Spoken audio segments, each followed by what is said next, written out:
After getting my heart ripped out at the end of the last arc, all I could do was wonder where One Piece could possibly go next. Luffy was separated from his crew, Chopper was somewhere alone and scared, and I had no idea when I would see Nico Robin again, and this one hurt the most. Things were at an all-time low, and for the first time in my watch, I had no idea what was in store for Luffy going forward. What started as a mysterious solo adventure on an unknown jungle island became a story of loyalty, determination, heartbreak, and one of the greatest team-ups of new and former characters that I've ever witnessed. So, without wasting any more time, let's get into a review of the Amazon Lily and Impel Down arcs.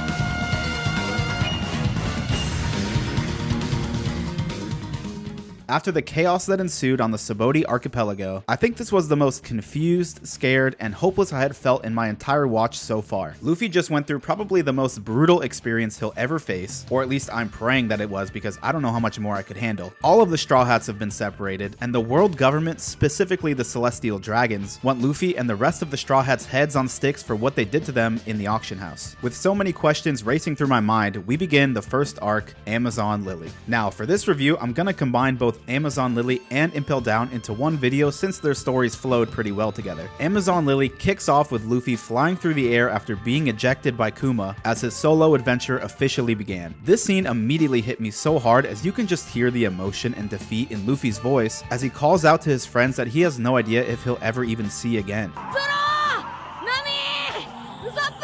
And as Luffy drifts above the sea of the world, he passes out and eventually lands on the remote jungle island of Amazon Lily, an island that just so happens to be made up of only women. When I heard this, so many scenarios ran through my mind of what kind of adventure was about to unfold here, with Luffy being the only guy on an island of women. And I can tell you that Luffy showing the family jewels to this group of women was not on the list. But on a serious note, Luffy being separated from his crew and then tossed onto an island where he, on a fundamental level, shouldn't be able to coexist with anyone simply due to their laws and ways of life was a really interesting concept. And I'll bring this concept around as we get further into the arc, as it ended up becoming another highlight of why I love Oda's writing in these stories. The island hosts a village tribe inside of a mountain made up of women who do the manual labor, run the shops, battle for power, and a whole lot more. And once again, something I really like from Oda is how much detail he puts into the surrounding settings in his creations, as the whole aesthetic of this Amazonian jungle tribe felt so fleshed out and well executed per usual. However, Amazon Lily's introduction also raised a few world-building questions, like how it said the women who leave the island to get pregnant only end up having girls. That felt like a pretty major detail to gloss over when explaining how an entire island can only be female only, but maybe that's something the story will explain later on. After Luffy lands on this women-only island, the first major person we meet is Margaret, who was a character I ended up liking a whole lot. When she first finds Luffy, he's covered in fatal mushrooms that have taken over his whole body. They assume he's a woman and take him to be treated ASAP. After pulling the mushrooms off of him, and maybe pulling a few extra ones as well, it's realized that Luffy is actually a man, and the chaos of Amazon Lily quickly sparks up. They lock him up and figure out what to do with the first man most of them have ever seen in their life. As Luffy wakes up, naked and confused, we get some hilarious moments where the women jot down everything he does as confirmed facts about men, including his arm stretching and deciding to put his hat on first over any clothes. Sprinkled throughout this arc had so many little funny moments like this, which of course is a common thing with this show, but after the devastation that just occurred, I felt even more appreciative each time it happened here. After showing off the family jewels, Margaret gives him new clothes. He busts out of the jail cell and ends up taking Margaret with him since she has something important of his, the Vivre card, back to Rayleigh in Sabaody. And this is where we really begin to understand the character of Margaret more. When Luffy takes her out of the village, she's angry and resentful towards him, rightfully so, but as they interact more and Luffy tells her about the story of his missing friends, you can tell she has a natural curiosity towards him. Luffy's determined to get back to his friends, but his plan becomes halted when Margaret explains that Amazon Lily is in the middle of the Calm Belt, the strip of sea with no wind and is filled with sea kings and monsters, which makes sailing anywhere next to impossible. Luffy tries making a raft anyway, but falls into the water, which could have been the end of Monkey D. Luffy, but he's saved by Margaret, and thus begins the character arc for this great character. Earlier, Margaret had mentioned she's always been told men have some kind of virus, and even after seeing how nice Luffy actually is, even after she saved him, she still ends up trying to kill him because she, quote, doesn't want to get too attached to him. In this moment, Margaret is literally admitting she thinks Luffy is a good person with good intentions, but has been conditioned her whole life life on this island to believe all men are evil and it's a crime to think otherwise. Just moments before trying to shoot Luffy with an arrow, she could have literally just let him drown and be done with this entire situation, but stopping him from drowning was an instinct reaction from Margaret, and the arrow afterwards was the conditioned response she felt that she must follow, but actually doesn't want to. These two events happening so closely together just felt like a really cool way to build Margaret's character as the first person on the island to treat Luffy like a person instead of just a conditioned threat, which would later feel quite important during the big fight scene. And one last important detail here is that the arrows the Kuja tribe are using are said to have Haki in them too. If you watch my other videos, you know how much I've mentioned that this Haki thing keeps getting brought up, and now it's being said that Haki can be infused into arrows, so now I had even more questions. As the Kuja pirates show up to help Margaret, they take notice that a ship off in the distance is approaching the island, and this ship belongs to none other than the Snake Princess of Amazon Lily, Her Majesty Boa Hancock.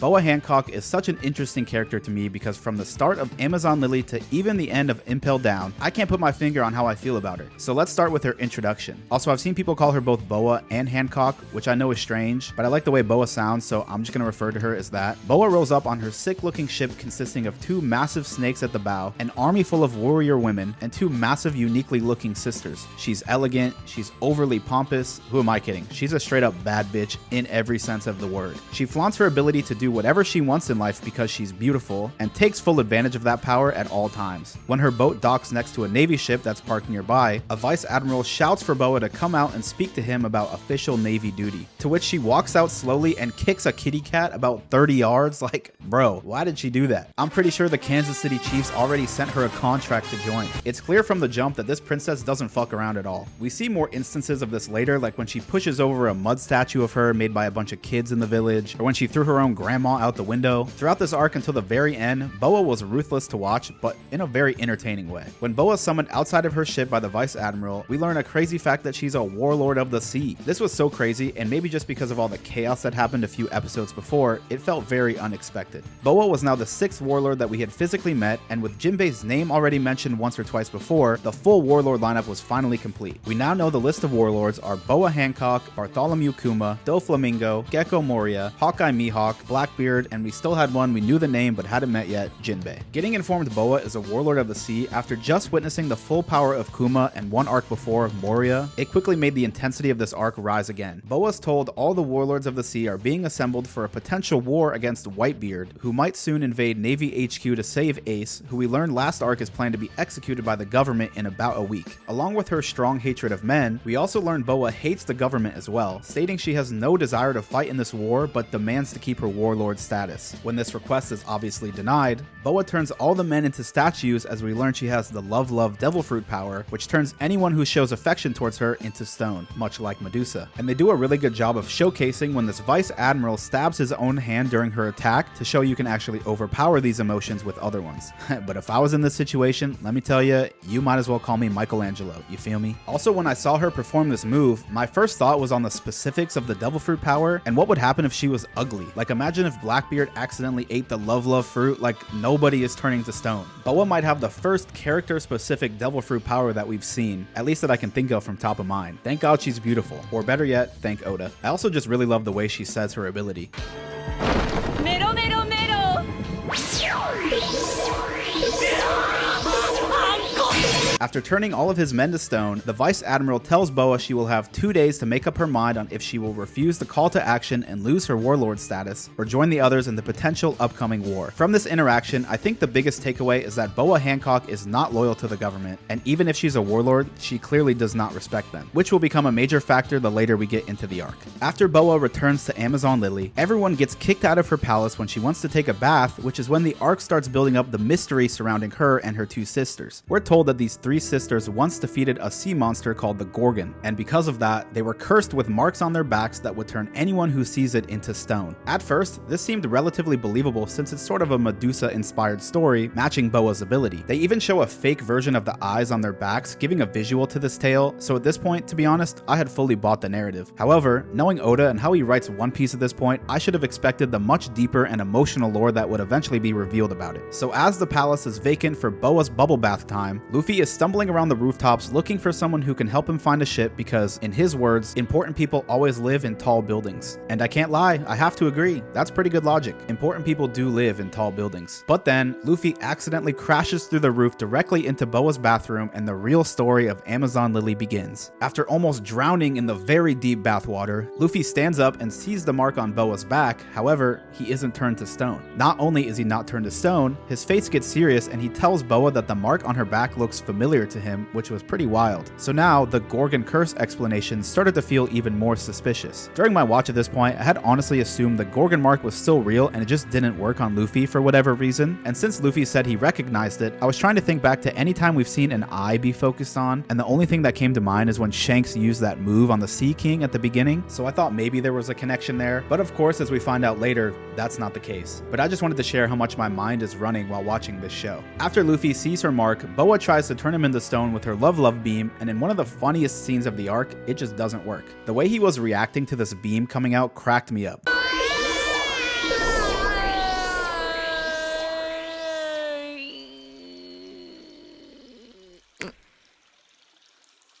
There is seriously something wrong with him. When the ability doesn't work on Luffy, Boa and her sisters become extremely confused as something like this has never happened. Boa's entire ability is built around people being affected by her beauty and charm, but what she never could have expected was to find someone whose only thoughts behind their eyes is meat. And I love this situation because it immediately tears down the whole bravado Boa has built about herself. She's used to being able to tempt anyone she wants, but then she meets her perfect counter, Luffy, a man who's so pure and goal-oriented that her entire presence is just useless against him. Although it's a silly scene, it's another very effective way to show one of Luffy's biggest strengths as a character, his natural ability to cut past the image people build around themselves and bring out who they really are underneath. And this would only be showcased more as the arc goes on. Boa and her sisters begin to freak out, and Boa exclaims that the three of them would rather die than have anyone see the markings on their backs. After witnessing this bizarre situation unfold, Luffy just says, "I'm out," and sprints out the window, but is quickly captured to be killed because Boa and her sisters cannot let anyone, especially a man, go free after seeing everything he's seen and done. Which takes us to the arena fight section, one of the craziest sequences we've seen in the show yet. Luffy gets taken to this gladiator-style jungle arena, which is sick by the way, and the entire island has gathered to watch his punishment unfold. Boa questions why Luffy is on this island, but of course she doesn't buy his story at all. He asks her for a ship and a ride back to Sabaody, to which Boa and all the other female warriors in the stands become more angry at this man for being so disrespectful. And as the tension builds up with everyone angry at Luffy, Margaret begins her full character arc when she jumps into the conversation and tries to convince Boa that Luffy is actually a pure person, someone who simply cannot lie, and that she was the one who brought him onto the island. And this was such a good moment to me. Her whole journey with Luffy during this arc made her begin to question why men are drawn in such a definitively negative light on this island, since Luffy countered basically every negative trait. So when she saw Luffy being unjustly sentenced to his death, it led her to muster up the courage and stand up in front of the Snake Princess to try and save him. And I love this moment so much because, like I said earlier, she once saved Luffy from drowning out of instinct, but then quickly followed up by trying to shoot him out of her conditioned past. Two very separate actions that both had to be acted on quickly before she could really think too much about the outcome. However, here, there was no pressure for her to stand up to this random guy who's appeared on their island and will probably never interact with again. But when she saw what was going to happen to Luffy, the brief amount of time she spent with him was enough to motivate her to risk her life in order to save him. Luffy even recognizes this and happily laughs, saying Margaret and her friends are actually good people even though they tried to kill him earlier. This whole scene with Margaret and her character in general reminded me a lot of what unfolded on Skypiea with Conus. And if you've watched my Skypiea video, you know I love Conus. Their stories of being instilled with fear and preconditioned mindsets of the norms around them felt very similar. And to watch both of them have meaningful interactions with Luffy, which would later give them the courage to stand up to something they learn is wrong, is really great. Conus standing up for the people of Skypiea against God, and Margaret standing up against a ruthless leader like Boa. I really just love seeing the effects of Luffy's personality shine through other characters in the story, and even more so, inside characters where you sometimes think it wouldn't end up making such a big impact on the story. After Margaret and her friends confess what they did, Boa turns them into stone and tells Luffy it's his fault, to which he's not okay with that. He gets angry at Boa for doing this to her own allies because of him, to which Boa just says she can do whatever she wants and is forgiven because she's so beautiful. At this point, Luffy's pissed off and says that to Boa, who again is stricken by the fact that anyone, especially a man, is not affected by her charm. It was becoming very clear by now that this entire island had like a cult-like obsession with Boa and her sisters. They'll go along with anything she says. They believe the three of them are the strongest people in the world since most of them have never left the island, and there's never been anything to challenge their ideas, except for now. Boa sends out Luffy's death sentence, which is to battle a massive fighting panther who's a legend on this island, and in one of the sickest scenes ever, he just one-shot punches it into the stands.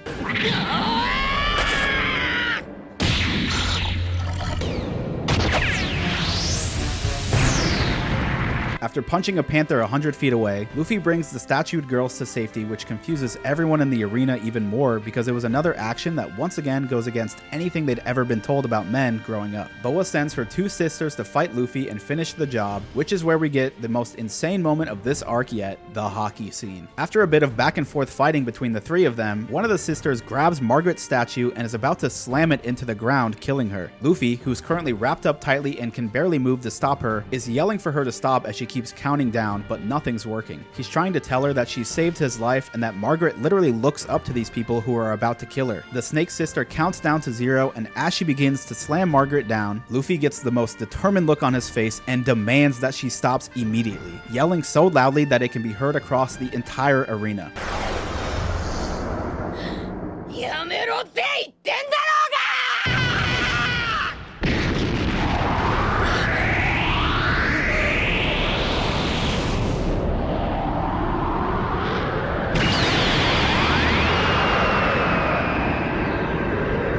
And the entire arena goes completely silent. His yell impacts the Snake Sisters, who put Margaret down, it impacts Boa, and it impacts all the people in the stands who begin to slowly faint one by one, because Luffy just showcased the craziest use of haki that we've ever seen from him. This was so insane. We had seen Luffy use haki before on Duval's Bull. This was an entirely different level. He made an active opponent stop in their tracks and an entire arena of bystanders pass out all around him. Like, this haki thing is crazy, and Luffy didn't even know he did it. If you've seen my other videos, you know I've been talking about this haki ability every time it comes up since it's been mentioned so often in recent arcs, but still not explained yet. And now this just puts it on an entirely different level once again. With everyone in complete shock of what just happened, Luffy doesn't even realize what he just did and sets Margaret safely aside before casually walking up again and saying if they should resume, like he didn't just blow all of their minds. So it was pretty clear now that Luffy is unaware of whatever power this is and all of its capabilities. However, Boa is fully aware. We learned from Boa that Luffy just used something called Conqueror's Haki. It's something that like 1 in a million people have, and it's also said that Boa has the ability too. After seeing Luffy use this move, seeing Shanks and Zoro previously use the move, and now knowing Boa has it as well, it's extremely clear now that this ability is going to play some big role in the story eventually. Before we learn what Haki is, I want to give my best theory on it so I can look back and laugh at myself when I'm proven completely wrong. So my best guess right now is that Haki is some kind of way to channel your determination into an actionable thing. And if you aren't confident in yourself or abilities, it can make you pass out because it's so overpowering. However, I'm not sure how that's able to be put into arrows like mentioned before, so there's still some gaps in this theory. Now that we know this specific type of haki or whatever is called Conqueror's Haki, that actionable item is probably to overpower people into doing what you say, like the natural born ability to be a leader or something like that, which would make a lot of sense for Luffy because even though he doesn't know how to use it, the story has always shown that there's something special about the way people react to him almost immediately. Luffy was able to use it when he reached a breaking point and demanded the Snake Sister to put down Margaret. However, none of the 3 sisters passed out because they're all strong in this sense. But for all the people in the arena who aren't as strong, they passed out. Very similar to how we saw Shanks arrive on Whitebeard's ship and half the crew passing out there. I also now think that Boa uses her haki move subtly every time she makes the people around her fall in love, but plays it off as natural beauty. Now, for how Shanks used it on the Sea King or Zoro using it on the thieves on Sabaody, I don't really know. I guess this theory could maybe play a role, or perhaps there's different types of haki. Either way, this is just my theory on what haki is, and surely we'll learn more about it in the next few arcs. Now, as many great moments this one area scene had, one of the best was still yet to come. After Luffy puts a whooping on the Snake Sisters, one of them is knocked down in front of the entire arena, but as her clothes start burning away, the Gorgon mark on her back is about to be exposed, which would supposedly turn everyone watching into stone. And in another great Luffy moment, without hesitation, he jumps onto the back of his enemy to cover her back and protect both the people of the arena and the secret secret of Boa Hancock and her sisters. He doesn't even know what the mark means or the actual full truth of it yet, but he knows they told him they would rather die than have anyone see the mark on their back, so instinctively, even if it's one person trying to kill him, he jumps on her to cover her back. And this one decision completely changes how Boa sees him, because up until now, Luffy has been treated like a criminal monster in the eyes of almost everyone on the island. But in this moment, he showed Boa and her sisters exactly what kind of person he actually is. He says that even though they were just fighting moments earlier, letting this mark be exposed has nothing to do with their fight. Sandersona and Marigold seem pretty convinced by this point that Luffy is in fact different than any other person they've met and is actually a good guy, but Boa, being a harder shell to crack, decides to test him one more time. Boa demands everyone leave the arena, and she smugly gives Luffy an ultimatum to either get a ship back to his friends or turn the 3 statue girls back to normal, fully expecting Luffy to prove that men are trash and pick the most selfish option to return to his friends. But once again, without a single second of hesitation, Luffy bows, thanking Boa that she will turn the girls back to normal, not even considering the other option, to which Boa is fully in shock. Like I said before, this arc just packs in so many moments to affirm your love for Luffy, because even given the option to abandon some people he barely even knows to return to his favorite people on the planet, he would never let the innocent lives of others be harmed in any way to benefit him ever. So Boa now too is fully convinced he's different. Boa turns Margaret and her friends back to normal as she and her sisters take Luffy to the palace to give them the full truth of their marks. Inside the palace, Boa invites Luffy into her room, which he thought was for food, turns out it wasn't food, and she reveals the mark on her back to him, which turns out to not be a Gorgon's eye, but a red branding of some sort. She asks Luffy how he recognizes the mark like he said earlier, but he says he got it mixed up with the mark on Hachan's head that looked kind of similar, not knowing these are actually connected in an extremely gut-wrenching way. The mark on their backs is not from a Gorgon curse battle, it was a brand given to slaves. We learn that Boa and her sisters were kidnapped off a pirate ship as children and enslaved by celestial dragons, where they were given a branding along with all the other slaves. And after everything we just saw unfold on Sabaody, this hit me pretty hard. We knew the celestial dragons were already horrible people, but seeing the flashback of young Boa and her sisters terrified for their lives, being branded, and sort of understanding the implications of what else happened to them, I was disgusted. This scene was a hard watch too, seeing Sandersona break down over her rehearing of her childhood trauma. Not only did this give us a whole new perspective on why Boa acts the way she does, but it also amplified what Luffy did on Sabaody to a whole new level. Luffy is meeting someone who's a living example of the effect these world nobles leave on people, and in Boa's case, hating all men because of it. And this felt very similar to Nami's entire introduction as someone who was enslaved for years, even branded the same by her masters, and because of this, she absolutely hated pirates. And this makes Boa's introduction feel completely different in hindsight. Upon first introduction, she's ruthless, has a hard shell, and puts on a front like the entire world exists underneath her. But once you have insight into her backstory, you understand more why she makes a lot of her decisions. She uses her beauty as a shield and her warlord status as protection. So when she's summoned to fight alongside the government in this upcoming war, it makes a lot of sense why she would refuse. Still unsure why she kicked a cat though. During this, Granny Nyan shows up and informs everyone what Luffy had just done on Sabaody, since it's in the newspaper, and Boa's mindset is completely changed. We also get some more lore during Boa's backstory about the man who freed her sisters along with so many other slaves called Fisher Tiger, who became captain of a pirate crew named the Sun Pirates. We heard about how fishmen were being treated and broke into Marijois to free a bunch of them from the government. What I really liked about the brief story we learned of Mr. Tiger was how he rebranded all of the former slaves. The symbol of the Sun Pirates, the one we see on Hachan's head, is used for any members, whether you were just a crew member or a former slave, so it's impossible to know the difference. This was a really wholesome sentiment, and I could just feel how important that must have felt to the people affected, knowing you would no longer have to live a life of shame and can be seen as an equal amongst the crew. This whole sequence, along with learning how fishmen were treated on Sabaody, really had me beginning to rethink almost everything we know about Arlong and his crew. After explaining her story, Boa begins to cry in front of Luffy, completely breaking down her wall. In another great scene highlighting his character, Boa asks Luffy if he hates her now, to which he just responds by repeating he hates the celestial dragons. And in this response, Boa is flooded with so many emotions, she lets out a little laugh, turns to Luffy, and immediately says she's taking a liking to him and will help him out. Now, I won't lie, I'll say it's a little strange how this whole further exchange plays out, having Boa fall in love with Luffy, but knowing her trauma growing up, meeting someone so pure of heart who protected her and her sisters just moments earlier, and has stood up to world nobles, I understand why. As long as it doesn't get too weird, I'm just gonna not really think about it too much. This dynamic does have its funny moments, as Luffy has absolutely no idea it's happening while Boa is having a full-on romantic crisis. Bro just wants a boat. Once all of this is over, the arc finally begins to make its transition from the story of Amazon Lily into the overall story of the saga of saving Ace. Luffy finds out that Ace is going to be exiled executed, and as soon as this happened, I knew shit was about to hit the fan. When Granny Neon is filling Luffy in on everything that's in the news, like Whitebeard on the move, the warlords being assembled, Marines preparing for war, and Ace being held in Impel Down, I remember being so locked into my screen. Everything was finally coming together. Also, Buggy was spotted on the newspaper, which I was praying we got to see more of him, as he's one of my favorite characters, and boy did we. Up until this point, the main priority has been Luffy getting back to his crew, but now, knowing Ace will be executed in 1 week, he has to make one of the hardest decisions yet. Does he keep trying to reunite with his crew, or does he go save Ace? Luffy weighs the options and ends up choosing to save Ace. When Luffy says out loud to his crew that he's sorry and he's gonna take a little side trip with visuals of all the crew showing up above his head, I started tearing up. After everything of Sabaody, I really want the crew to be back together and happy again. It's been so many episodes without Chopper, man, I miss him. But at the same time, Ace is Luffy's brother, and even if Ace told Luffy to never worry about him, it makes total sense why he would ignore that to go save him. This is also where we learn more about Impel Down, the world government's underwater prison where some of the most dangerous criminals are kept. And we get more world building as we learn about the government-controlled current connecting Marineford, Enies Lobby, and Impel Down, which I don't know why, but it felt kind of crazy seeing just how close all of these things were to each other. The world just keeps feeling so much more connected as we learn about everything. After it's all explained, we now had our new goal. Simply just travel through the government's secret current, break into the most heavily guarded underground prison ever, and get Ace out without ever being caught. Seems simple enough. Now the next question was, how do we get there? With Boa's newfound crush on Luffy, she agrees to help him get to Impel Down, which is kind of insane. This felt like a bit of a goofy plot point to overcome such an insane hurdle, but you know what? It's One Piece, and crazier things have happened, so hell yeah. Boa hates the world government, wants nothing to do with the war, and has every reason to stay far away from the Marines as possible. But because her love for Luffy is so strong, she agrees to go, which, I can't lie, she does really come in clutch. Granny Neon says the last two Snake Princesses also died of being so lovesick. I'm not sure if that'll be important, but I noted it down just in case. She agrees to answer the Navy's call of the warlords and sneaks Luffy onto the ship under her cloak as they start their journey towards Impel Down. The goodbye from Amazon Lily was also surprisingly very wholesome. Luffy says goodbye to Margaret, her friends, and all the other ladies he had just had a good time with during the banquet. He tells Margaret he'd love to return someday with his crew members, to which they warmly welcome, even if they're men, and that just felt like a very sweet moment. The island started by treating Luffy like a complete threat, and by the time he leaves, everyone is basically cheering him on, which is not something new to Luffy or One Piece, but I just felt very dearly about the way this arc ended for some reason. Amazon Lily was just another example of how Luffy changes the people around him without even trying. He doesn't give some perfectly crafted speech about how all men or pirates aren't bad, and he doesn't try to dismantle the culture they built to prove his point. He just stays true to himself, and by the end of it all, that's enough for everyone to see him differently. By the time Amazon Lily ends, I was really surprised by just how much had happened in such a short amount of episodes. Going into it, I thought it might just be a smaller breather arc after the emotional destruction of Sabaody, and in some ways, it did have its funny and wholesome moments, but underneath it all, Amazon Lily did a whole lot. It gave Luffy his first solo mission in the entire show because since episode 1, he's had Kobe and then Zoro, so this was the first time we've truly seen him alone. This arc also introduced us to Boa Hancock, expanded our hatred of the Celestial Dragons, gave us more insane showcases of Haki, and escalated the tension of Ace's execution, giving us a crazy goal to accomplish. Amazon Lily starts with Luffy falling out of the sky completely alone, but it ends with him heading towards one of the most secure prisons in the world to try and save his brother. And so when I think of this arc as a whole, I really loved it. The theme, the moments, the characters, and even ones with insane laughs.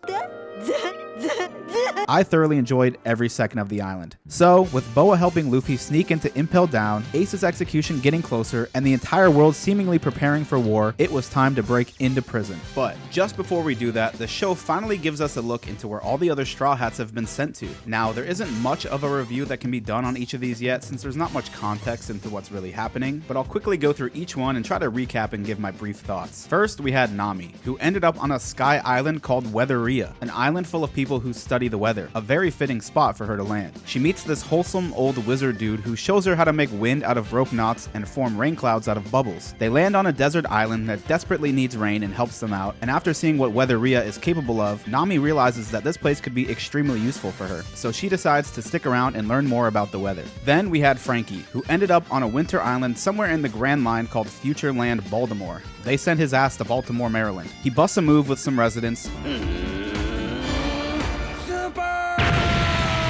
and then turns into Elegant Frankie when they put some tea inside of him instead of cola. We find out that this mechanical island is home of the geniuses, and the bigger reveal, the birthplace of Dr. Vegapunk, who we know is the man who was involved somehow with Kuma being a cyborg from Thriller Bark. So clearly this had some sort of correlation to Frankie's character too, since he's also a cyborg. And after seeing Nami and Frankie's landing spots having some sort of relevance to who they are, I feel like it really helps my theory that Kuma somehow sent them away on purpose to help them, but I'm still unsure why. Then we see Chopper, who I was so happy to see. I know it's only been like 20 episodes, but I missed seeing my little Chud son so much. Chopper ended up on a bird-run island in the South Blue that is referred to as a treasure island, Birdie Kingdom. He gets bullied by some birds and then almost cooked into a stew by the humans who live there too. My boy could not catch a break. As it turns out, the humans and birds are in a long-running conflict against each other, and Chopper makes friends with a baby bird that got injured who he tries to heal. This one I'm not too sure how it applied to Chopper yet, but my best guess right now would be Chopper somehow mends the tension between these two parties since he can communicate with humans and people. That was the only thing I could think of into how this island would make sense for him. Then we had Sanji, who I think was having the roughest time out of everyone. When I first saw Luffy's situation being surrounded by beautiful women, I immediately thought how badly I bet Sanji wishes he was there. And I think that point only became more obvious as the situation was revealed. Sanji has arrived at Peachy Island in the Grand Line, home of the everything pink Kamabaka Kingdom. Basically, he got his wish from a monkey paw, as this entire island of women is actually an island full of men in drag, or transgender women. I don't really know exactly, and I also really can't tell what Oda's intention was with this section of material. Regardless, we find out this island is home to a great character we meet during Impel Down, Ivankov, and Sanji has some kind of spiritual awakening where he ends up dressing in drag as well. I don't know if there's any more to add to this whole section, to be honest. If it's Sanji's inner awakening to be a queen, then slay out queen. This was probably the most confused I've been in my watch seeing the story unfold though.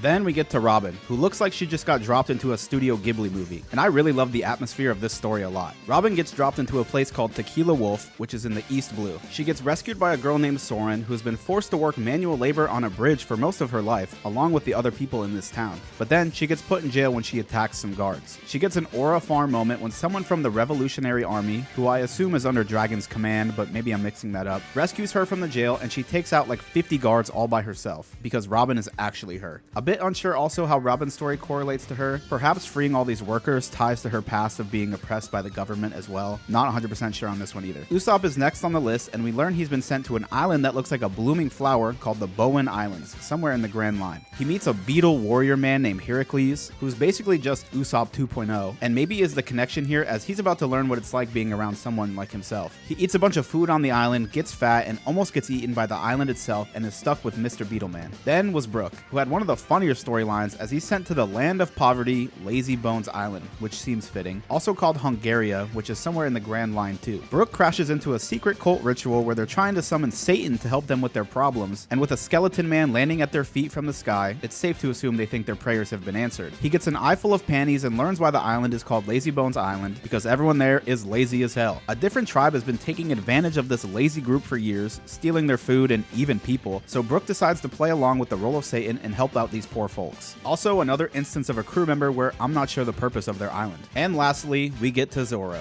Yeah, you know I was excited for this one because guess who's back? One of my all-time favorite characters, Perona. Zoro crash lands on Gloom Island, which is one of the ruins of the Muggy Kingdom, whatever that is. The two are paired together in probably one of the best dynamics in the entire show yet. I absolutely loved their encounters together. She even put Zoro in the Kumashi outfit, and that is actual peak. As Zoro gets lost around a big castle, which is no surprise, the two end up discovering a large cross-shaped grave and then get attacked by some red-eyed monkey-looking creatures. I'm also unsure what Zoro's purpose is on this island, unless it's to learn how to tolerate someone like Perona, who is quite literally his personality counter.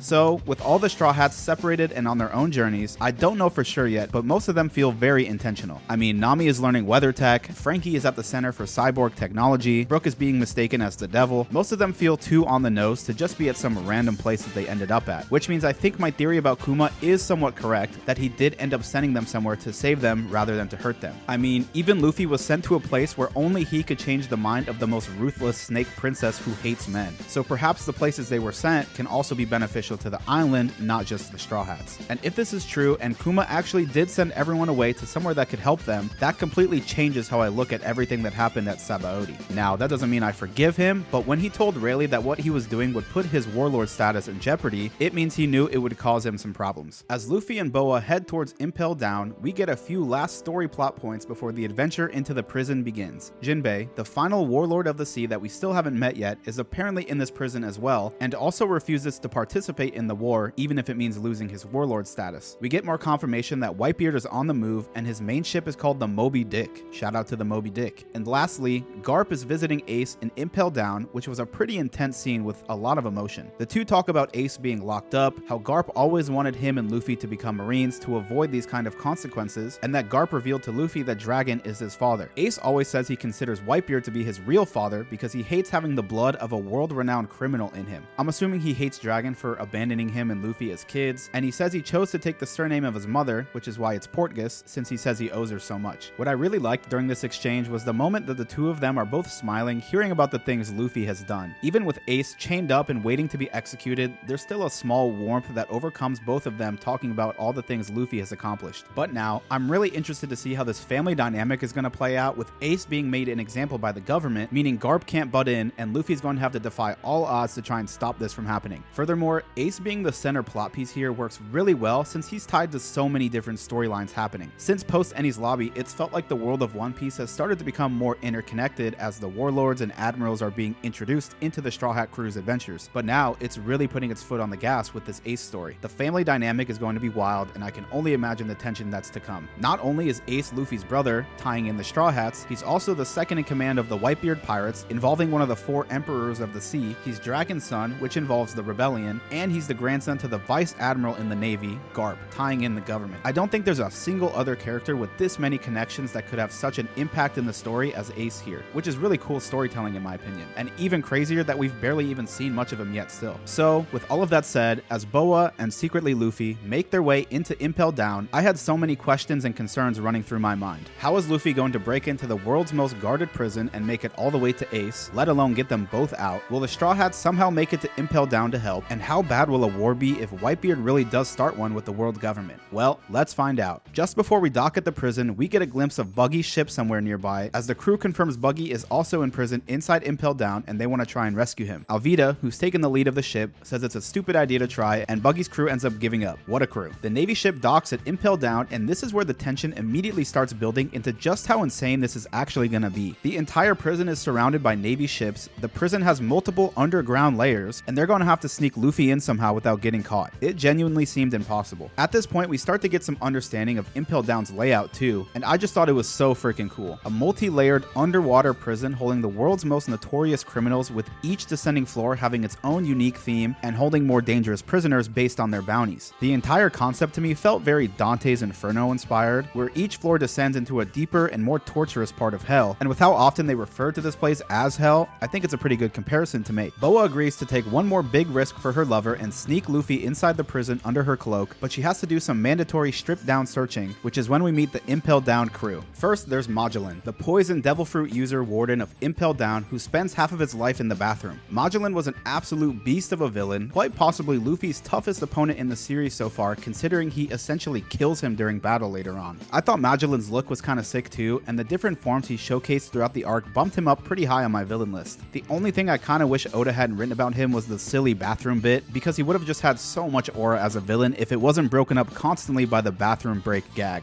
It is One Piece though, where things are often just as goofy as they are serious, so it's something I expect and often appreciate. I just would have loved to see this character be a full-on demon like Eneru or Crocodile. Then we have Hannibal, who's the vice warden that eagerly wants the head position. His character was definitely one of the goofiest in the Impel Down bunch, and honestly at one point in the arc I started to get a little annoyed of him. However, my feelings for him changed a lot during a specific scene that we'll get to later in the review. And the last member of the squad was Domino, who's now my future wife. God, I wish that was me she was putting the hand. Never mind. As Boa's getting searched by Domino, she turns her and the security camera into stone, giving Luffy his chance to escape. From here on out, the two are separated and Luffy begins his solo mission to save Ace. One thing I thought was really good, and if you've seen my other videos, something I mention about Oda's writing often, is how well he's able to build another layer of tension in his writing. In this case, a countdown appears every few episodes reminding us just how long is left until Ace's execution, which right now is 33 hours. powers. Guess you could say they're going on a Expedition 33.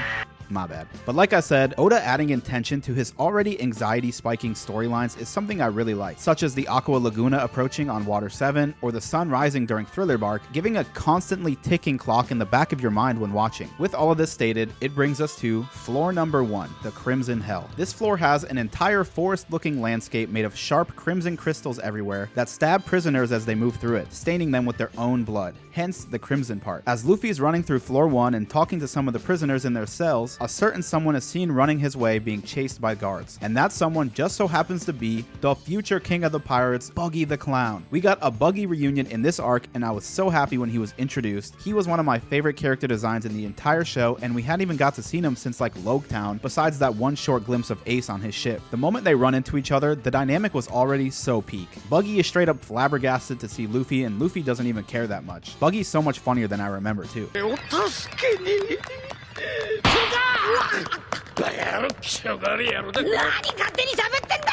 After arguing a bit, Buggy agrees to temporarily team up with Luffy until he can bail on him, and they begin their journey through the unbeatable prison. As they're running, Buggy notices an armband that Luffy's wearing and says it apparently holds the map to a treasure from some guy named Captain John. No idea if this will be important, but they highlighted it a fair bit, so I figured I'd throw it in here. The two of them make their way to a massive hole in the ground that leads to level 2. Luffy, of course, jumps in without a second thought, and as Buggy's trying to make his grand escape, he gets knocked into the hole as well, which brings us to floor number 2, the Wild Beast Hell. A floor filled with terrifying animal beasts, including the manticores who randomly repeat phrases they heard from human prisoners, which are usually food related, which was so funny. As Buggy and Luffy make their way through floor 2, we get introduced to the next character joining the prison squad, another former foe, Mr. 3. Again, this was so crazy. First we had Buggy, but now we had a Baroque Works agent joining the group too. I started to see the trend of what was going to happen in this arc, and I was so excited. Also, I have been reading the cover stories for this story as I progressed through the show, so I did remember that there is a post-Alabasta cover story mentioning that Mr. 0 through 3 were all in Impel Down. However, I wasn't sure if we were going to see them or if cover stories were kind of just a way to show what happens off screen, and I really wasn't expecting for all these former villains to play such massive roles in the arc, but it was so sick. And now that I know these cover stories are for real too, that means Eneru's just chilling on a moon, huh? Mr. 3 joins the crew, and his duo dynamic with Buggy honestly became one of my favorite duos in the entire show now. Their dynamic was just so funny, and I hope it's something that sticks throughout the rest of the story. The three of them make their way to the staircase but are stopped by a giant sphinx who knows how to say every type of noodle, and after a bit of back and forth fighting, the weight of the sphinx makes the floor under them collapse as they all fall to the next floor, which is when we reach floor number 3, the Starvation Hell. A vast, hot, and dry desert landscape that's being heated by the burning 4th floor beneath them. It's basically just a summer day in Arizona. By this point, the commotion Luffy and the others have caused has been noticed by prison security, and reinforcements are sent out to stop them. As all this chaos is happening, Boa, Domino, Hannibal, and Magellan are all on their way to floor 6, which is where Ace is being held. It also cuts to Navy HQ, where they've just been informed that Luffy's broken into Impel Down, and Garp just starts laughing. Garp just be cracking me up, bro. Luffy is causing the government unprecedented levels of problems, and he just laughs and is proud of his grandson for being so awesome. As we hit the desert floor, we're introduced to 2 more members of the prison squad, Sadie, the security chief who loves torturing people and by far is the freakiest character we've met in One Piece. She just straight up moans when she speaks, and we also meet Saldeth, a prison commander who looks like he was plucked straight out of a Halloween movie. After breaking free, Buggy and Mr. 3 execute their plan to abandon Luffy to escape, so Luffy's stuck fighting solo. As the two of them are exploring their way to leave this floor, they run into the next former Baroque Works agent, none other than the absolute GOAT himself, the Okama way, Bon Clay. Man, what this arc did for Bon Clay is truly remarkable and has cemented him as one of my all-time favorite characters in any show. I almost wish I hadn't read the cover stories, because seeing him return after his noble sacrifice for his new friends at the end of Alabasta would have been so insane. But regardless, I was happy to see him again, and that happiness starts almost immediately. The two of them let Bon Clay out of his cell, and instead of teaming up with them to escape, he immediately chooses to go find and help Luffy. Such a selfless and overall great guy, and this moment really hit that mark well. Bon Clay goes off to find Luffy, and when he does, he makes probably the funniest entrance to Luffy possible. He pretends to be Zoro and calls out to Luffy, to which Luffy was in complete shock and excitement seeing Zoro, but then he all of a sudden does a signature swan spin attack, and Luffy's face here had me dying. He could not believe the shit he was seeing Zoro do in front of his eyes. But then he reveals his true self, and their reunion was just so damn wholesome, man. I wanted to cry.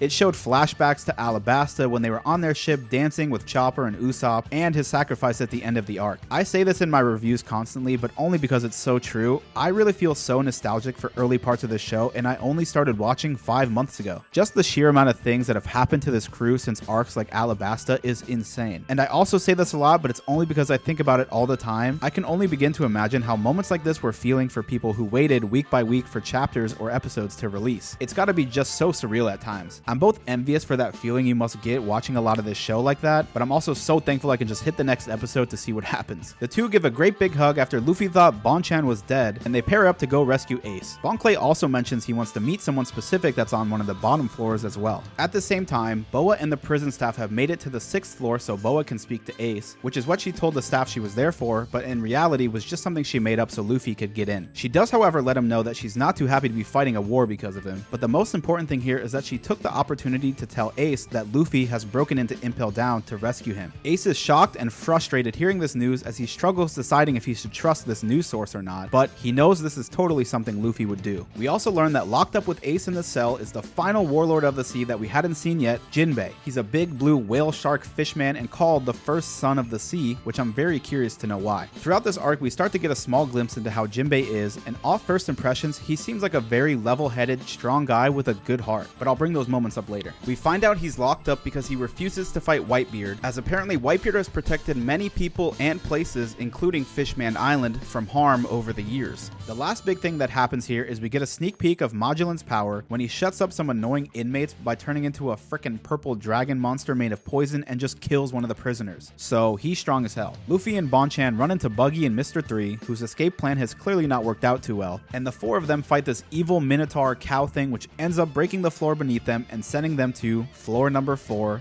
the Blazing Hell. A floor filled with pools of boiling blood and fire, making even the ground around it hot to touch. We see glimpses of prisoners being forced to jump into the boiling blood and carry large objects around barefooted on the hot ground, which just amplified the horrific feeling you get when you see how bad this place really is. And knowing how shitty the government is in One Piece, having a prison like this just felt like a way for them to do horrific things to pirates without anyone knowing, since they'll all die here anyway. Amongst the prisoners on this floor is another former enemy, the man who got whooped by Zoro, Daz Bones, aka Mr. 1. The Impel Down staff have had enough of the chaos and decide to strategize, placing their most powerful guards at the exit to floors 3 and 5 so that there's no way off this floor without being spotted. The crew runs off again, but Buggy and Mr. 3 split away, leaving just Luffy and Bon Clay, which is when they run into their first encounter with Magellan. Whew, this was a crazy fight. Magellan busts out so many different moves like his poison dragons, tear gas, and poison breath. He really would be one of the worst people to fight against. Luffy being Luffy doesn't back down from a fight and stays to fight him, but Bon Clay makes the very emotional decision to keep running because he truly knows the damage that Magellan is capable of doing. This was a very sad scene, seeing Bon Clay run away, but can you really blame him? They just saw a few other prisoners get one-tapped by his paralyzing poison, and he didn't want any part of that. However, the emotional mental battle he has here when deciding to leave really just makes the moment he returns to save Luffy so much better. The fight between these two had some really cool moments, and I absolutely love the aesthetic of shots during this fight. Luffy tries everything in his power to beat Magellan, like going second gear, bouncing around the arena, but none of it prevails, and he takes, in my opinion, the worst loss as he lays on the floor motionless, covered in poison. When comparing to Luffy's worst losses yet, it's gotta be to Kuma on Sabaody or Crocodile on Alabasta. To try and rank these moments of what's worse, of course, is really tough, but here's why I think it's the worst loss he's had. On Alabasta, losing to Crocodile had its logic because it was the first warlord of the sea they had ever encountered, and was basically the first time he had ever been hit by a brick wall. Yes, he got stabbed and drained, but he did survive, so it couldn't have been that bad. On Sabaody, although Kuma poofed away Luffy's whole squad, including him, he didn't end up killing him. So this could have been his worst loss, but for that reason, I'd say it's his second. Now for this fight, put it however you want, Luffy straight up got killed. He had second gear, he had the motivation that Ace needed saving, and he still got whooped so hard that he straight up dies on the floor in a scene that was kinda hard to watch. As Luffy's fighting, Buggy and Mr. 3 get captured by Hannibal and his guards near the exit door, as Hannibal takes them to a room to interrogate them, which is when we find out it's not actually him, but it's Bon Clay. His ability is so cool when it's used in situations like this, especially later, and the fact that he chose to become Nami here was so funny. He explains that he made a pledge to go back and save Luffy once his fight with Magellan is over, and after being angrily questioned why by the others, he says because Luffy is his friend. That's my goat right there. They try to get an antidote for Luffy, but none exists in the prison, so Bon Clay goes with the only option he has left, go to the 5th floor and search for Ivankov, the miracle man he spoke of before, which brings us to floor number 5, the Freezing Hell. A complete opposite to the floor before, as this floor is one massive freezer that's so cold the prisoners either freeze to death, lose limbs to frostbite, or starve to death because their food is too cold to eat. Oda really be writing some dark shit, man. Just before they head into the winter wonderland, the guards inform them why Ivankov's name is crossed off the prisoner list, and also tells them how certain prisoners will randomly disappear at times, almost like they're being grabbed out of thin air. This part was crazy, especially how they animated it to look like they just got dragged into Diagon Alley from Harry Potter. Little did we know that these two things would actually be connected. This was now another instance where the show has visually shown us a falsified version of what's real. First with Boa's back marking, and now with people quote-unquote disappearing. I'm curious how often this occurs in the show, because now I'm gonna start questioning anything I see. Once again, the Dumb and Dumber duo split off and have some insanely funny encounters, trying not to be eaten by some wolves, and Bon Clay heads off alone. Luffy has a really emotional scene here where, despite being covered in poison and in excruciating pain, is trying everything he's got to get up and still save Ace. Even the inmates in his cell are trying to tell him that he's stuck now and no one's coming to save him, except they don't know about the GOAT Bonchan, who shows up and frees them. Freezing cold, he carries Luffy around looking for Ivankov to save him, but they're having no luck.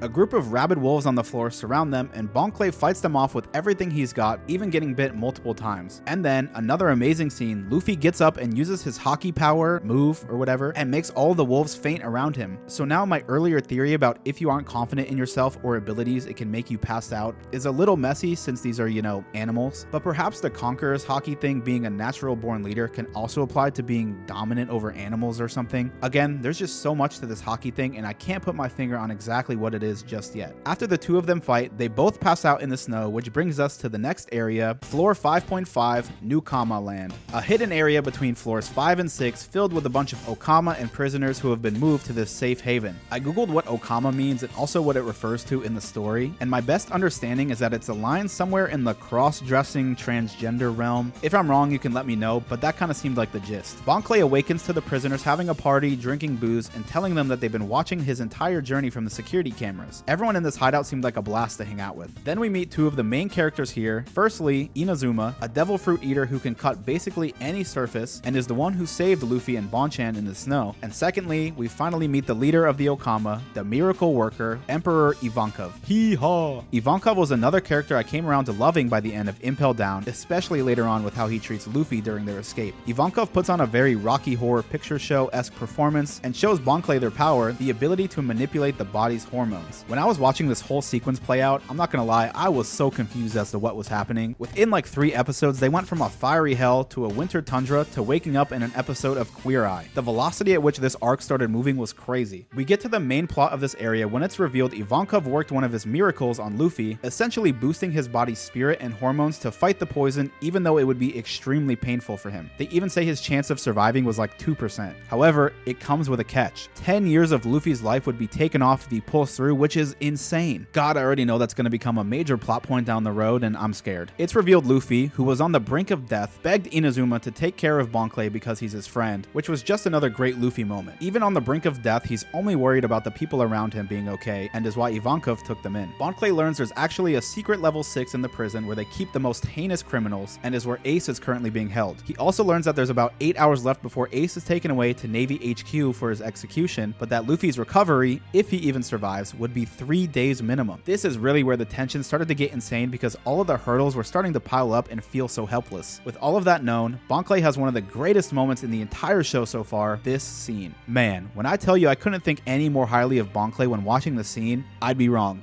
But still, oh my god, this scene had me in tears. He stands outside of Luffy's room, yelling for him to hang in there for hours on end, even until his mouth starts bleeding, because he knows the pain he's going through is only fractions of what Luffy is. Ganbare Mugi-chan!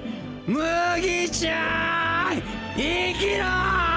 And in some way, this is his way of showing Luffy that he's not in it alone and that people are cheering him on. This action was so powerful, it inspired all of the people around him, some of who were even initially scoffing at it, to join in and root for our Mugi-chan boy. And it works. The supportful cheers of all the Okama are enough to make a miracle come true as Luffy wakes up, eats enough food to have his picture on the wall at Golden Corral, and shouts that he's all better. What a peak scene. The final scene we get here is that Luffy reveals to Ivankov that he's the son of Monkey D. Dragon, which he flips out at because it turns out out Ivankov is Dragon's comrade. This was a crazy reveal that I was not expecting in the slightest, especially considering we've barely seen Dragon at all, but the most important thing that's said here in my opinion is Ivankov thinks Luffy is telling the truth because he quote-unquote showcased a willpower stronger than almost anyone, which I can only imagine must play into the Will of D thing they talk about in this show, like Kureha said on Drum Island. Perhaps the Will of D is the Will of Dragon, but I'm not sure. Anyway, surely that's important, but I have literally no basis to make a connection because we've seen Dragon like once. Maybe willpower does in fact have to do with Haki. That's like maybe the only connection I can see linking here. Since Luffy's Dragon son, Ivankov realizes that Ace must also be his son, so he joins up with Luffy and they head off to find him, leaving Bon Clay to stay behind and rest. Which brings us to floor number 6, the Eternal Hell, where prisoners are sent before their death sentence or to serve out life sentences. After convincing a man-hating princess to sneak you onto a Navy ship into the most heavily guarded prison, after making it through 5 floors of absolute hell, after being on the brink of death, Luffy had finally made it to Ace on floor 6, only for him to miss Ace by like 5 minutes. Are you fucking kidding me? This broke my heart. I couldn't believe they did this. I get the tension building and all, but damn bro, this one hurt. Luffy misses Ace by sheer minutes, which is when he runs into Jinbei, who tells them Luffy can still catch Ace if they run now, which they do and run off. They try to escape back up but end up getting trapped, and it all starts to feel even more hopeless. Even Ivankov explains to Luffy how insane it's going to be if he tries to make it to Marineford with Whitebeard, the admirals, and all the warlords there as well, to which Luffy exclaims he'd regret it for the rest of his life if he didn't try. And this scene definitely had some power to it, as it shows Dragon's face over Luffy as he says this, kind of like during Sabaody when they showed Roger's face on Luffy's, meaning he's giving off a similar sentiment. I feel like some Haki might have been used here as well, basing how Ivankov states he felt a certain way when Luffy just spoke, similar to Dragon. Just then, a deep laugh is heard in the background, and it was time. The absolute GOAT and my favorite villain in the series still, Crocodile, arrives. And he hits a cold line.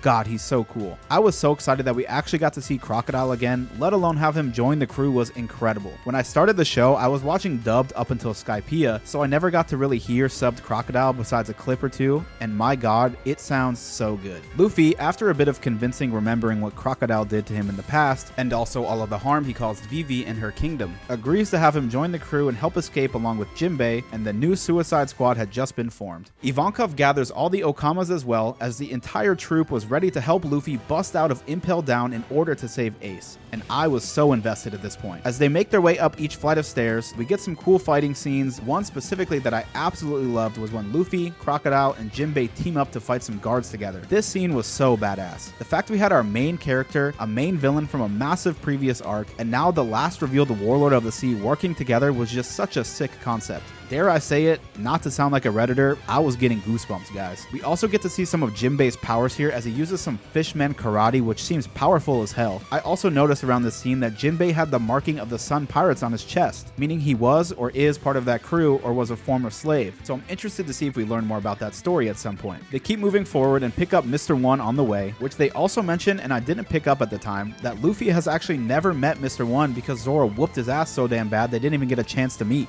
GOAT. Now with Luffy, Ivankov, Inazuma, Bon Clay, Crocodile, Jinbei, and Mr. One, they make their way further upwards in just some of the coolest scenes ever. This entire sequence of them all working together just solidified how awesome of a jailbreak storyline was being unfolded before my eyes. Before the final sequences of the breakout, there's 2 main plot points that get teased. 1, Buggy and Mr. 3 have freed hundreds of other prisoners to join them, and we get some more hilarious Buggy moments as he basically ends up becoming like a cult leader who constantly just fails upwards. Buggy might be one of the biggest frauds in all of One Piece, but damn, he might be one of my personal votes for the King of the Pirates. I don't know why I love him so much. And plot point number 2, Ace has exited Impel Down and been placed on a Navy ship to Marineford. At the same time, the government is worried because one of their warlords is missing, who then swiftly arrives at the entrance to Impel Down, Blackbeard. Mr. Cherry Pie Guy. I hate to say it, I really do, especially since he's the one who started this entire fiasco with Ace, but Blackbeard's crew does have a teeny tiny bit of aura, especially Van Augur. I still can't get over how cool that guy's name is. Blackbeard and his crew arrive and break into the prison, which was very confusing. My immediate thought was that they heard Luffy was in the prison and came to kill him, but I don't think that's the case. As Blackbeard makes his way into the prison, he runs into this guy named Shiryu, who used to be the head warden of Impel Down, but was sentenced to life on floor 6 after he decided he wanted to play Fruit Ninja with the prisoners for fun. So basically the dude is an absolute psychopath. He also has one of those 21 Wazamono swords like Ryuma did on Thriller Bark that now Zoro has. Luffy and the crew continue to make their way way upwards as they run into Hannibal and the two get into a fight. This was the moment where I really gained a lot of respect for Hannibal and his current want for the position of head warden. As the two are fighting, he stands his ground after taking an ass beating, but refuses to give up because he sees the true purpose of Impel Down. He talks about how so many civilians' lives are ruined each day by ruthless pirates, how they constantly live in fear because of this, and that a prison like Impel Down helps keep them away or can even place the seed in their minds that if they do something wrong, they'll be sent here. All in all, very fair points. Unfortunately, like most things the government does in this show, there's good and bad actors, which can also be said for pirates. Seeing Hannibal say this stuff while fighting Luffy gives us a bit of an ironic feeling since Luffy is actually such a good guy, but that's kind of the whole point of the show, that Luffy is the standout amongst many bad pirates, so Hannibal's point makes a lot of sense. Seeing him fight to hold this sentiment true and constantly get back up off the ground gave me a good amount of respect for him, even if he is clumsy and kind of annoying a lot of the time. As the two are still fighting, shit gets real as Blackbeard emerges and stomps him into the ground. At that moment, Luffy realizes who's standing in front of him, the cherry pie man he met on Jaya. I think this might have been a top 3 most locked into the show moments I had been yet. All of the knowledge we had of Blackbeard now, that Luffy doesn't even know yet, the scenario they've all found themselves in, and everything that's at stake, I was glued to the screen. Luffy discovers the truth about him being Blackbeard and that Ace is captured because of him, and without any hesitation, he rocks his shit. Yes sir! Before the two of them end up battling more, Jinbei stops Luffy and reminds him that the top priority is to reach Ace and save him as quickly as possible. Many times in their journey up the floors, Ivankov also kept Luffy in check from fighting too much, and I just really appreciated both of these characters feeling like mature guardians for Luffy in moments of need. Luffy has recently lost his entire crew, basically died, and now is dealing with the chance he might lose his only brother. You can only imagine the emotions he must have been going through in these moments. So to have found people in a place like this who already care for him and keep him on track was really sweet, and I just appreciated them a whole lot. One thing that was very quick I picked up on during this encounter was that Blackbeard tells Luffy your haki has gotten stronger too, which is actually insane because the only time they've ever interacted was that once on Jaya. So that means in some way Luffy was using haki when staring at Blackbeard in that brief moment outside the bar, and Blackbeard was also able to identify that as well. This feels so crazy, and to not know what haki is yet is driving me crazy. But this just means something much deeper happened in that interaction for sure, and I want to know what. Blackbeard also tells Luffy saving Ace isn't impossible as nothing in this world ever is, just like he said before when telling them the Sky Island really does exist. He says the One Piece is real and he's going to become the next king of the pirates. These were such insane moments back to back. Oda is building something crazy for Blackbeard, and I really want to know what it is. Blackbeard makes his way further into the prison, and my guess is he's going to try to recruit as many prisoners left inside to form a massive army for something, and also maybe there's some kind of hidden item somewhere inside that he could use. During this, Luffy makes his way further towards the entrance. Ivankov stays behind to try and stall Magellan, but it doesn't work and he gets kinda owned. He's a legend for potentially sacrificing himself though, and the same happens for Inazuma. As the rest of them are running out, they run into yet again Mr. 3 and Buggy, who now have acquired a ton of prisoners from floors 1 through 3 to all escape together. Luffy sees what happened to Inazuma and Ivankov and tries to go fight Magellan, but once again, a voice of reason, this time Bon Clay, reinforces that they need to focus on getting out of here. But this time, Luffy says he has a plan. Luffy teams up with Mr. 3 to fight Magellan, and we get this sick moment.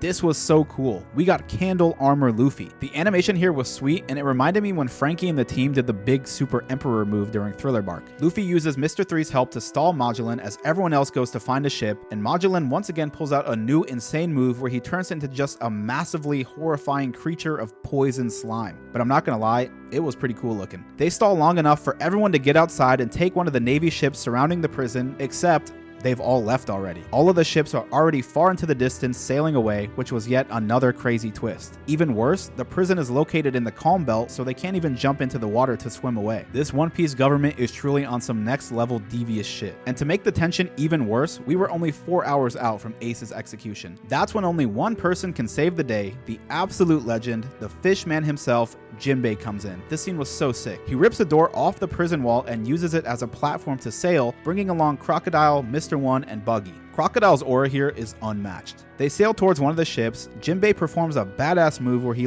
shoulder punches a vortex of water that propels the door onto the ship, and the 4 of them, well 3, get to work. Crocodile and Mr. 1 aura farm again as they just take out hordes of marines, and Jinbei uses a move that sends a freaking laser beam into the ship from the water, which was crazy. Once they get a ship, the job was almost complete, except they needed to get all the people still from the prison, which is when the ultimate teamwork comes in between Ivankov, who somehow survived, and Jinbei. Ivankov's head turns massive, which was probably the most One Piece looking looking thing of all time as everyone climbs inside his hair. Jinbei says to trust him, and they hell-wing blast off the edge of the prison just before Magilin reaches them. And as they're soaring over the calm belt, all of a sudden a school of sharks appear out of nowhere and help guide the group safely across the water onto the ship. What a great moment. We got to see so many uses of Jinbei's power here, and one of the reasons why I guess they call him the first son of the sea, as he's able to summon sea creatures to help him out. Everyone begins to celebrate as they did the impossible of breaking out of Impel Down. However, the problems were not done just yet. They're on a Navy ship, surrounded by other Navy ships, and have to make it through the doors of the Gates of Justice, which are only able to be opened from the inside of Impel Down. But then, the gates start opening, which is when we realize there's one person missing from the ship, Bonchan. Man, I'm gonna cry thinking about this scene again, dude. I'm telling you, Bon Clay is a top 5 ever written character. We discover that Bon Clay has disguised himself as Magilin and gave the orders to open the gates so the rest of the crew can safely move forward, sacrificing himself one last time.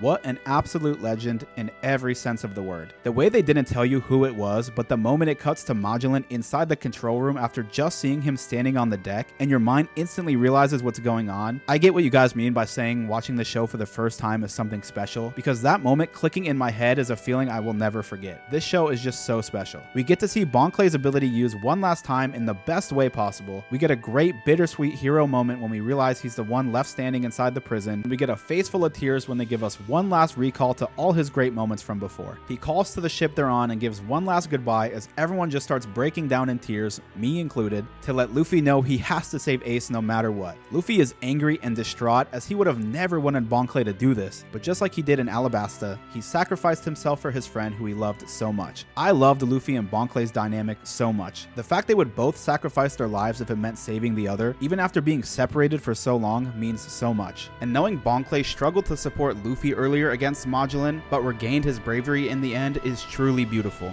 He gives one last speech before fighting Magilin for the final time. Luffy, with one last cry, thanks Bon Clay for everything. The phone cuts out and the gates of justice close behind them. And as they say, words are not needed for an Okama's parting, as this is the Okama way. Just incredible. Bon Clay will forever be one of the greatest characters in my eyes. And as fucked up as this sounds, because I feel like no one actually dies in this show as we've seen countless times, I do kind of hope Oda closes the chapter on Bon Clay here because this send-off was truly beautiful. It was amazing for the first time, and I didn't think a second time could be better, which it was, but ending a character off like this is truly one of a kind. The arc ends with Luffy and the entire crew heading towards Marineford to save Ace, in what I can only call truly one of the most amazing storylines I've ever seen. We started this adventure solo with Boa Hancock and ended up gathering a crew of familiar faces among some new amazing ones as well, all working together regardless of final intent. And as we say goodbye to one of the best characters yet, we adventure forward to save another.